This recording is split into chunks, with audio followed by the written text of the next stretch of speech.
In this world, God created humanity and shortly after created witches to share his power with them. Afterwards, God gave the witches the task of guiding humans in his place, and they agreed and vowed to dedicate themselves to helping humanity in the name of friendship. However, the gear expansion of the Redia Empire brought a scientific culture that surpassed magic. As a result, witches began to be seen as unnecessary and even as enemies who hindered the progress of civilization. Consequently, they began to be hunted and exterminated during the witch hunt celebration. Sometime later, in the region of Solsubia in the Redia Empire, a boy named Adonis embarks on a long journey to the border with the ice witch Clo in an attempt to find a safe place to live. He complains about being tired from so much walking and very thirsty, and asks Clo to use some magic to cool the weather. But she says that magic is not so common and goes back to trying to read her map, having a hard time finding their location. Then Adonis uses his smartphone to easily find their location, which irritates Clo because they could be located through the device, but the boy explains that the phone cannot be tracked since he built it himself. He brags about using adaptive invocation magic to replace radio waves, saying that not even the army's triangulation technique can track his smartphone.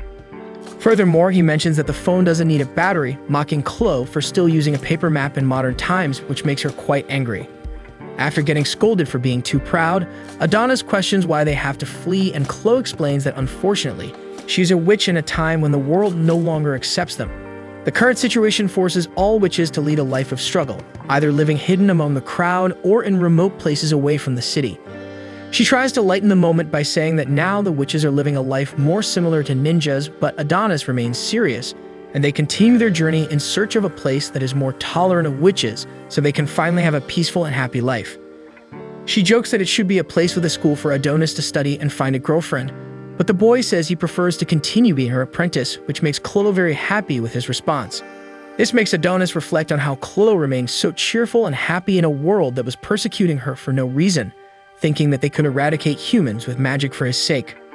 Suddenly, one of the Western squads manages to locate them and recognizes the fugitive witch. Adonis prepares to fight, but Clo stops him and says it's better for him not to use magic yet because he's inexperienced. Then she uses ice magic to quickly defeat the entire squad.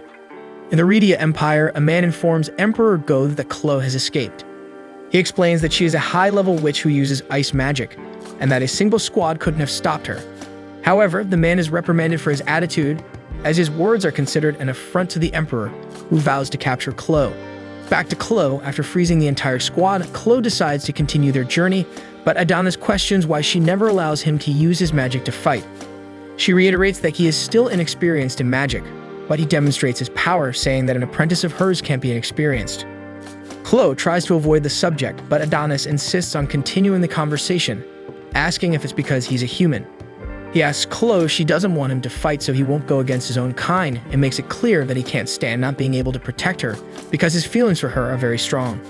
Emotionally, Clo hugs the boy, saying she feels the same way about him. Suddenly, one of the squad's systems synchronizes their location data, even though they are frozen. Then the two begin to float, and Clo is startled to realize that this is a long-distance physical transfer, something not even witches could do.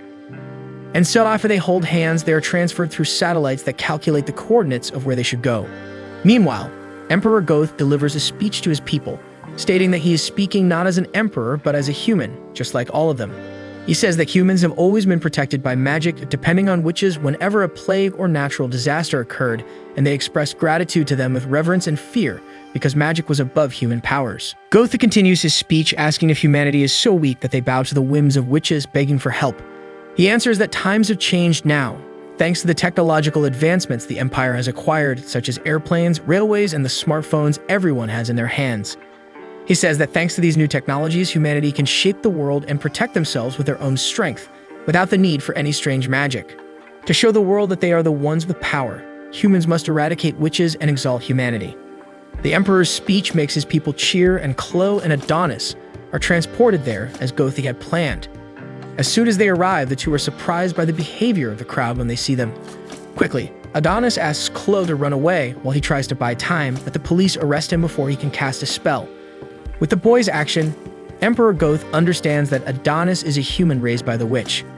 Immediately, Clo threatens to attack the Emperor and his people unless he releases her apprentice, but since he doesn't respond, she prepares her attack while saying that she didn't want to attack people because they are humans just like Adonis, but they prove to be very dangerous. She launches her ice spell, but it shatters immediately because her magic has disappeared due to a device that the Empire has that can nullify magic. She is frightened, not understanding what happened, and Goth says that she cannot comprehend the capabilities of the science they possess. This makes the entire crowd applaud, while Adonis tries to cast magic without understanding why it's not working. Gothi approaches Chloe and after tearing her blouse, slaps her, saying that a witch without magic is just an ordinary woman. The people watching the scene start taking photos of Chloe with their smartphones, laughing at the witch's predicament. This leaves Adonis desperate. He tries to reach Chloe with all his might, but this only makes Emperor Goth order his men to put an end to him. Upon hearing this, Chloe panics and bows to the Emperor, begging him to spare the boy. She cries, saying she doesn't care what happens to her, but he has nothing to do with it because he is also a human like everyone there, and only witches should be eradicated. In an attempt to persuade the Emperor further, Chloe invents that she kidnapped Adonis and raised him as her slave, and that he should spare the life of the boy, who was just a poor, miserable child. Adonis starts to cry and desperately tries to perform magic to save her, but as before, nothing happens. Then Chloe begins to bid farewell to Adonis, thanking him for everything they went through together. The two remember how happy they were when they first met, and Chloe starts saying that she loves him, but the Emperor ends her life before she can finish her sentence. Adonis remembers all the moments they shared and lets out a cry of pain, which is drowned out by the sound of the celebrating crowd. People take photos laughing at the entire situation, and it is said that when God created the witches, he warned that humans might be afraid of them because they were very cautious. However, he also said that he hoped they would be friends and bring peace to the world. Clearly, the opposite happened, with darkness and chaos dominating the world. 10 years after Chloe's departure in the capital of the Redia Empire, we see several people who had become prisoners after losing the war to the Empire, and who were now living a miserable life, fighting over a piece of bread. One of the prisoners, named Daroka, approaches two women who were fighting and offers her bread to them. One of the women immediately takes the bread from her hand and leaves. Daroka's friend Anna is worried about her, because it's not the first time Daroka has given her bread to someone else. But Daroka reassures Anna, saying she's fine and full of energy. Anna says that Daroka is very kind because in that situation, she can only care about herself, as the world is becoming an increasingly terrible place. No matter how much technology advances, people continue to fight and the war never ends. Anna cries, asking why this is happening, as they promised that humanity would be happy once the witches disappeared. To cheer up her friend, Daroka puts on a puppet show to lighten the mood. Suddenly, the guards appear, calling for prisoner number 218, and so far, all those called have not returned. Daroka then notices Anna's blouse and realizes that she is prisoner number 218 and immediately takes her place, surrendering to the guards to save her friend. She is taken to the chief jailer, who examines her and finds her appearance and age acceptable. He then asks her to remove her clothes to check her body to avoid offending the master she will serve. Realizing the fate that awaits her and the other prisoners, Daroka panics. Seeing her reaction, the man says that the Redia Empire used its scientific and military power to defeat the witches and conquer human dignity, as if, for that reason, everyone should be grateful to the Empire. He then takes a picture of Daroka to sell her for a good price, but the girl bites his finger and manages to escape with her smartphone. The guards chase her while Daroka asks her phone to open all the cells to save the prisoners, but unfortunately, her smartphone has voice recognition and denies her command. Desperate, she begs the phone to open the cells and tries various ways to give the command, even using a cute voice, but none of them work, until she tries to mimic the chief jailer's voice and finally succeeds in getting the cells to open. All the prisoners start running desperately, and the guards try to prevent their escape, quickly turning the place into chaos. They call for reinforcements while Daroka continues to run. She ends up in front of a large door and uses her smartphone again to unlock the place, giving the command to open all the doors. When it opens, Daroka is surprised by the room when one of the guards manages to catch her. Then the other guards arrive, realizing they are in trouble because Daroka opened all the cells in the place. At this moment, a door inside the room opens, revealing a boy who had been kept prisoner there. The handcuffs restraining him also come undone, freeing the boy who is thirsty for revenge. After Adonis finishes loosening himself, he eliminates the guards one by one, then approaches Daroka, aiming a weapon at the girl. She anticipates the worst, but Adonis shoots at her handcuff, freeing Daroka, and continues on his path. With all the cells open, the place sounds an alarm for the guards to act as several prisoners were attempting to escape. Meanwhile, at the National Security Agency, a department that serves as the hub for maintaining public order, Director Yamato instructs the agency's operator, Ikout, to investigate what's happening at the Mayhem internment camp, where the prisoners are fleeing. He authorizes Ikout to use weapons, and the young man states that he will preserve the Empire's peace with his power. However, this prompts Vice Director Yuki to implore him not to underestimate the peace built by the Emperor. As soon as Ikaut leaves the room, Yuki questions how he could behave so insolently in Yamato's presence, but her brother responds that despite appearances, he is also one of the Empire's executives. Meanwhile, at the Mayhem internment camp, the head jailer enters the room where Adonis was being held and witnesses the disaster that has unfolded. The guards explain that the prisoner used her device, imitating his voice to open the cells. However, the jailer points out that even though the girl broke their system, it didn't make sense for the cell in that room to open because he lacked the authority to do so. It contained a prisoner with an SS threat level. Nearby, Adonis casts a spell with his pen and fires a bullet towards a building, which grows in size with his spell, causing significant damage. But he's just getting started because his intention is to exterminate the human race. Back at the internment camp, sometime later, Ikaut has taken care of all the prisoners and reports that he couldn't find Adonis anywhere. He then learns about the building Adonis hit and says he'll head there after finishing his duty, eliminating the head jailer in the process. On the street, Doroka sees the building Adonis hit and blames herself for not stopping the boy in time. Meanwhile, Adonis is somewhere in the city among the citizens, who receive news that a building has been hit by an artillery bomb, which they deduce to be an attack from a neighboring nation. Adonis walks among the people, thinking that Chloe wouldn't approve of what he's about to do to humanity, imagining that she would say that revenge won't bring her back and he should go on with his life and enjoy his freedom. However, Adonis can't do that because even though 10 years have passed, he can't forget her gaze and her voice in her final moments. He then casts an invocation spell, causing the ground to crack and summoning a giant robot in the midst of the city, creating panic among the citizens. Shortly afterward, a police officer receives a call from someone seeking help, claiming that a giant robot has appeared out of nowhere. The officer initially thinks it's a prank, but then an out-of-control car crashes into the scene, wreaking havoc. The officers are startled and approach the panicked driver, thinking he's not in his right mind. One of the officers leaves to make a phone call to report what happened to their department when he spots the giant robot.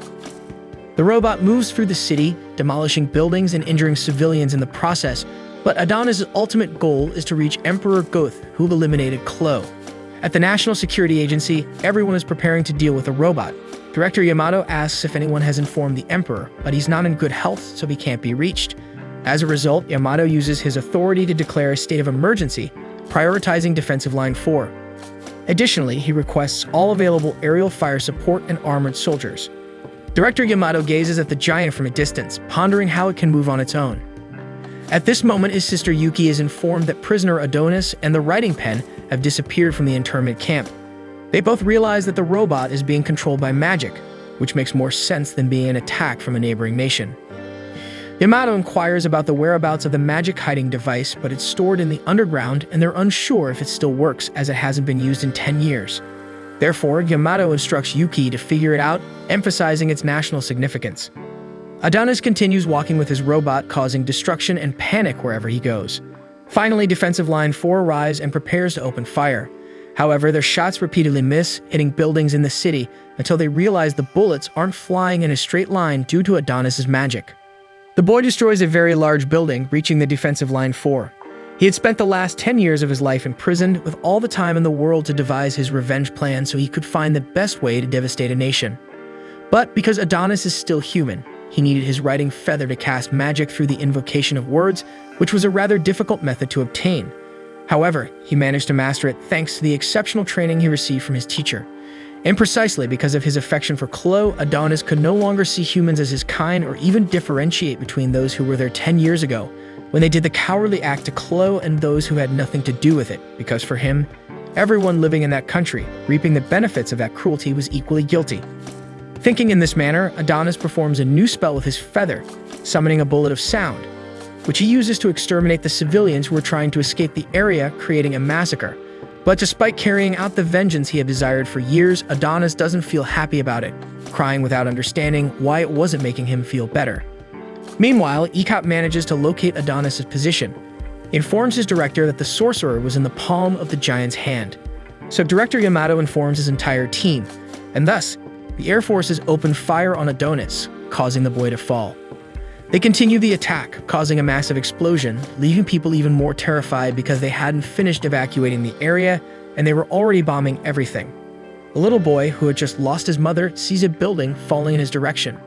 It was the end for the boy, but Doroka appears just in time to prevent him from being crushed. All the people were desperate, not knowing where to flee, and Doroka regrets that this is happening.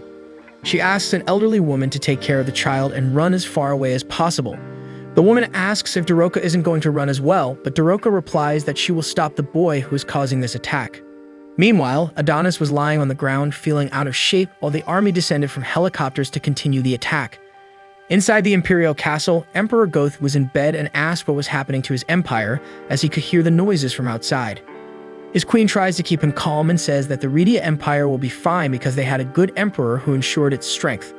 He replies that he only achieved this thanks to the support of his queen. Suddenly, he coughs up blood, leaving his wife worried. Goth recognizes that he has an incurable disease. The queen orders her men to call the doctor, but Goth says it's not necessary, accepting his end. He wonders if it's a curse for everything he had done, but even if it were, he doesn't regret anything, believing that everything he did was for the good of his people. He believed that eliminating witches was necessary for progress because humanity wouldn't advance as long as they existed, as humans needed to pave their own way, and magic would only hinder the world's progress. While he was talking about how he did the right thing in eradicating witches, Adonis was fighting against his men, eliminating all of them with his magic, seeking vengeance for the actions of the emperor. After the sorcerer eliminates the army, at Director Yameto's base, they see a civilian approaching the area where Adonis was. The boy was about to eliminate the last guy. He says they should have killed Adonis along with the witch 10 years ago, and Adonis says that's what he wanted them to do. He prepares to finish the guy when Doroka arrives at the scene. Adonis recognizes the girl who was at the internment camp, and she pleads with him to stop the killing because he had already hurt many innocent people in the Empire.